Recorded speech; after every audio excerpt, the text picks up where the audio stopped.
This week, the RAF's least secret weapon in a quest for excellence. We want perfection, you know. If we don't get that, then frankly we're not that happy.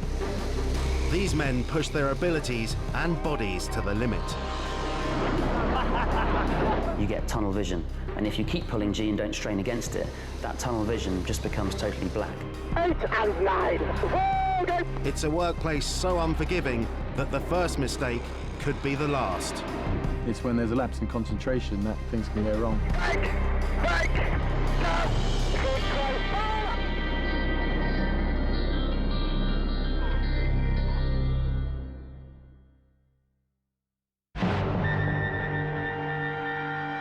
Akrotiri Peninsula, Cyprus. Home of the biggest Royal Air Force base in the Med.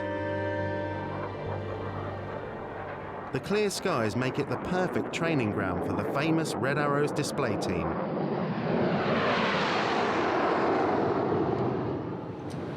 It's all right, isn't it? What are you talking about? It's fine.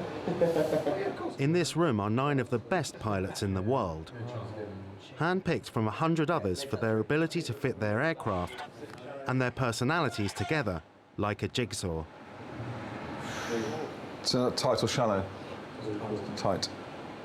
Calling the shots in this elite team is the man they call the boss, Jace Hawker. We are closer than a normal operational squadron because we spend every working moment together. We always fly together and we socialise together quite a lot as well. And our aim is to be the best display team in the world. To keep the team fresh, each year, 3 senior Red Arrows leave to make way for new blood. I'm sweating already. We have 9 fairly strong-willed, strong character individuals, and we've gelled really well this year. And the 3 new guys certainly helped to make that happen. My texting will be off and everything on the way out. I'm trying to think of something to say.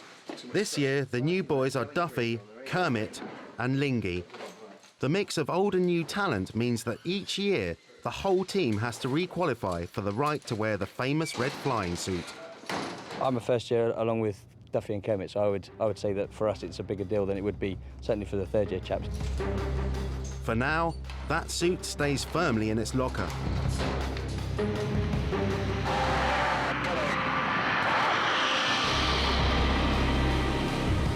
It's the end of 5 months of intense practice.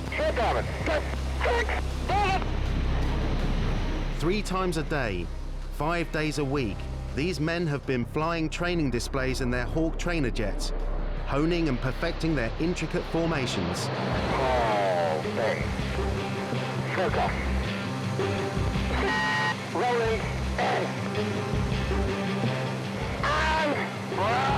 In 2 days' time, this squadron will be put to the test by the operational commander of the RAF.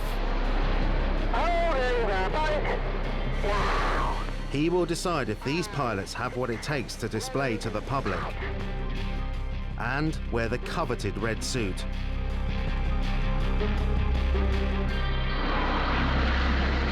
But even now, after 220 practice runs, the team are struggling to perfect their timing and positioning. It was okay. It's one of those trips. It looked okay from the ground. There were a couple of errors though that, you know, to be frank, was probably disappointed with. We should be doing better than that. So we're going to go and address those now. Stop it there. Look, depth, shallow 3, isn't it?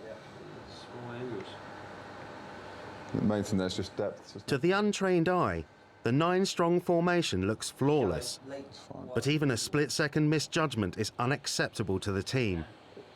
Stressful viewing for a first year. They'll pause the video and there'll be a 10-foot difference in smokes, but because we're doing about 750 feet a second, then a 10-foot in time difference is really quite small. So making it time so it's all accurate and will all come out the same is quite challenging. So yeah, I'm finding it quite difficult. It's just that angled bank kick there, isn't it? Yes. I got in your wake here, so it doesn't want to come up.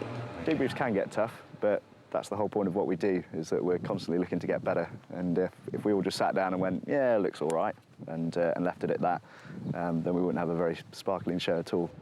It's all off, isn't it? Leave it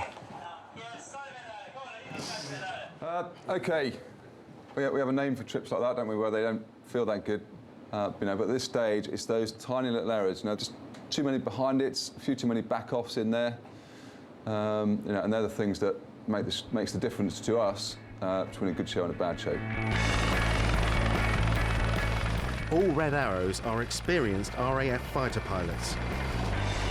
They must have logged 1,500 hours in fast jets and flown at least one combat operation to even be considered for the squad. High level ejection, we bang out, seat separation. But even for the Red Arrows, there's no escaping combat training, as the pilots must be prepared for sudden disaster at any time. All the pilots have been on operational missions, and there are risks inherent with doing that. There are risks with doing what we do.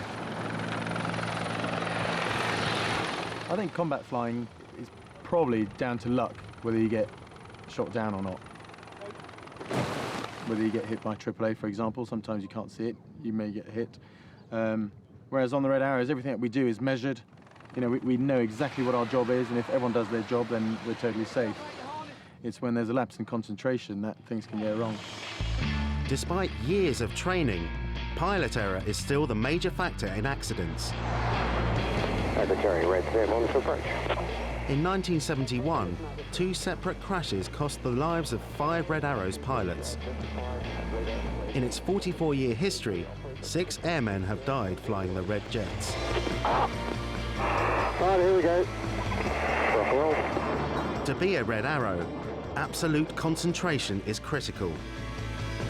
It's their final training mission before their test, and the Reds have to focus their minds completely.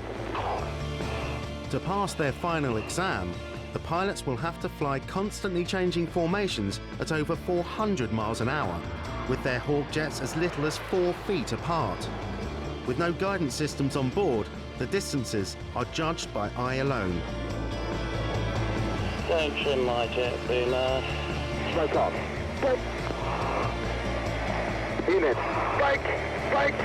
Go. Here we go. Forward. Go.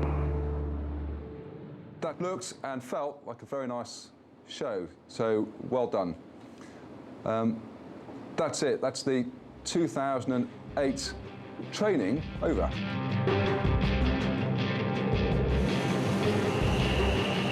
The next time the boss takes his team up, the operational commander will decide if they're fit to wear the Red Arrows colours.